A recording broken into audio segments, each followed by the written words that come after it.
देखिए, जो प्रयागराज का कुंभ है, हमारा पूरा प्रयास है बहुत दिव्य हो, भव्य हो और इस कुंभ की जो पहचान है पूरे विश्व में हो जाए और जितने हमारे संत महात्मा नागा सन्यासी आएंगे सभी के लिए सुरक्षा होना अति आवश्यक है। इसलिए हमने मांग रखी थी जो भी मेला क्षेत्र में आएगा, जो भी कुंभ में आएगा, उसके पास आधार कार्ड होना अति आवश्यक है, आईडी होना अति आवश्यक है। जिसके पास आईडी नहीं है वो कुंभ क्षेत्र में नहीं आएगा, क्योंकि आप इसमें देख रहे हैं पूरे हिंदुस्तान में आप एक ट्रेंड चल गया है। आपने बांग्लादेशी देखे पूरे हिंदुस्तान में घुसे हुए है। कल कोई हमारे कैंपों में कोई व्यक्ति आ गया, कोई बांग्लादेशी आ गया, कहीं बम ब्लास्ट किया, कहीं कुछ किया, उस समय हम क्या कर सकते हैं। इसीलिए पहचान होगी तो पता लगेगा ये कहां से आया, कौन है। इसीलिए हमने ये मांग रखी है कि जो भी कुंभ मेले में आएगा वो उसका प्रवेश तभी होगा जब उसका जो आधार कार्ड होगा उसके पास आईडी होगी।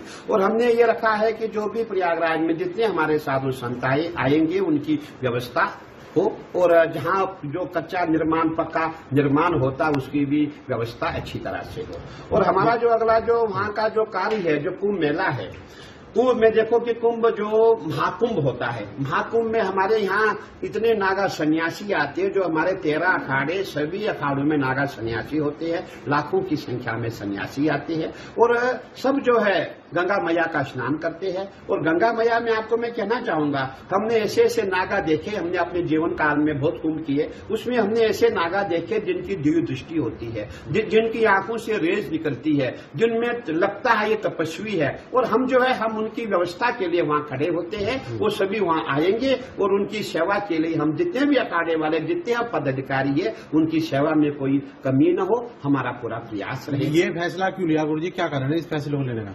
देखिए, मैंने कहा कि हमारे कुंभ मेले में इस समय जो है भारत की स्थिति ठीक नहीं है। जितना भी बांग्लादेश के व्यक्ति है, जो पाकिस्तान के व्यक्ति है, वो हमेशा भारत आते जाते हैं, आने का प्रयास करेंगे, हमारे मेला को जो है डिस्टर्ब करने का प्रयास करेंगे। इसीलिए ऐसी स्थिति वहां पे न बने ताकि हमारे मेले में कोई भगदड़ मच जाए, कोई बम ब्लास्ट हो, कोई ऐसा कारण बन जाए कि पूरे विश्व में गलत मैसेज जाए। इसलिए हम ऐसा नहीं चाहते हैं। इसलिए हमने माननीय मुख्यमंत्री जी से ये मांग की है कि जो भी कुंभ मेले में आएगा उसकी जो है उसके पास आधार कार्ड होना या कोई भी आईडी होना अति आवश्यक है। हमें उसकी जानकारी होनी चाहिए, चाहे वो संत भेष में हो। ये नहीं कि संत को छोड़ दिया जाएगा। जो भी संत आएगा, महात्मा है, जो भी कोई आएगा या पत्रकार आएगा, कोई भी आएगा, उसको पहचान पत्र साथ होना अति आवश्यक है। लगातार दुकानें लगती है, सामान बिकता है, उनके लिए किस तरह रहेगा गुरु जी, जिस तरह का माहौल चल रहा है? देखिए, वो विषय जो है इससे हटके है।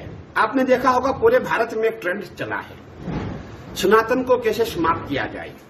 जो हमारी मुस्लिम विचारधारा के लोग हैं वो हमेशा सनातन पे अटैक करना चाहते हैं। आजकल हमारे भारत में थूक जहाज, लव जहाज, लैंड जहाज चल रहा है और इसी को बचाने के लिए हमारे यहाँ ऐसी कोई अव्यवस्था न हो, इसीलिए हमने वहाँ पूरे मेले में ऐसे लोगों का प्रवेश वर्जित किया हुआ है कि ऐसे लोग जो है मेला क्षेत्र में नहीं आए।